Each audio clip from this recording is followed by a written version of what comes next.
நெல்லையப்பர் கோயில் தேரோட்டத்தில் திடீரென வடம் அறுந்து விழுந்ததால் பக்தர்கள் அதிர்ச்சியடைந்தனர். நெல்லையப்பர் திருக்கோயிலில் ஆண்டுதோறும் நடைபெறும் ஆணி பெருந்திருவிழா கொடியேற்றம் ஜூன் 13ஆம் தேதி நடைபெற்றது.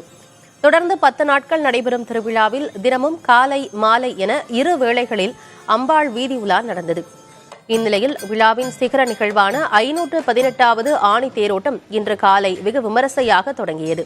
தேரோட்டம் தொடங்கிய 10 நிமிடங்களில் திடீரென வடம் அறுந்து விழுந்தது. இதனால் பக்தர்கள் அதிர்ச்சியடைந்தனர். அடுத்தடுத்து 4 முறை தேர்வடங்கள் அறுந்து விழுந்த நிலையில் 3 கயிறு வடங்களுடன் ஒரு இரும்பு சங்கிலி கொண்டு பக்தர்களால் தேர் இழுக்கப்பட்டு திருவிழா நடைபெற்று வருகிறது. தேரோட்டத்தையொட்டி நெல்லை, தூத்துக்குடி, தென்காசி உள்ளிட்ட மாவட்டங்களிலிருந்து 1500 காவல்துறையினர் பாதுகாப்பு பணியில் ஈடுபடுத்தப்பட்டு வருகின்றனர்.